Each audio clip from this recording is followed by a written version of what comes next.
All eyes are on the trade negotiations between India and the US. The tariff regime of the Trump administration has been brutal. So why the delay? Are Indian red lines brutal? Is America a trade bully? Yes and no, depending on the side you want to believe.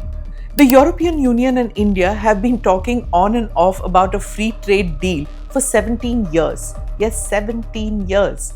And they're still talking. India and the United States have been negotiating their own trade deal for months. Progress slow. This is the reality of international negotiations. They drag, they stall, and often they collapse. So why is it so hard for countries to agree? This is Quick Take, your quick guide. I'm Smita Prakash.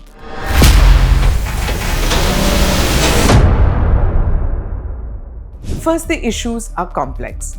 It's not just about lowering tariffs, it's also about data flows, labor rights, agriculture subsidies, and environmental issues. These issues are linked. Touch one, and 5 others get pulled in. Second, the number of players has exploded. Earlier, only a few Western powers sat at the table. Now every nation wants its say, and rightfully so. But add on non-state actors, lobbies, business groups and activists, and the room is crowded. For example, when dealing with the EU, if the Baltic nations agree, then the Brussels lobby will say no, and vice versa. Third, politics. Every leader has to protect domestic interests. India, for example, cannot open its dairy and agriculture markets for the United States to the extent that the US wants. Even Europe resists, so does South Korea. Japan didn't, and you saw the reaction. Look at America. They have forced ByteDance to sell TikTok and have imposed a series of bans and restrictions on China's Huawei. That means taking tough positions, even if it slows the talks. Fourth, democracy and media.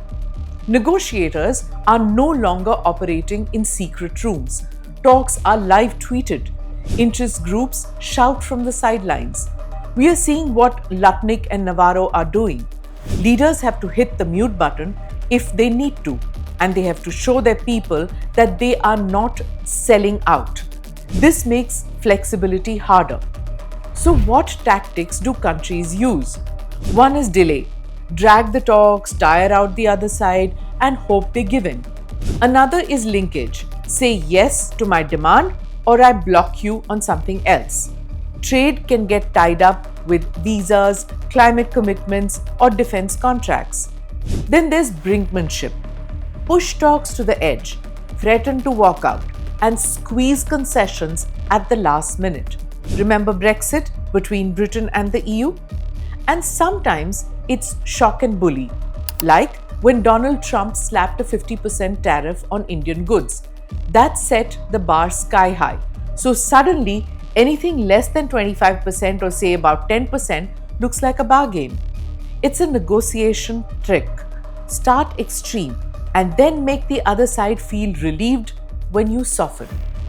More than just trade, at the heart of it all, international negotiations are about protection. Protecting farmers, protecting jobs, protecting industries from foreign competition. Every country fears opening its doors too much, too fast.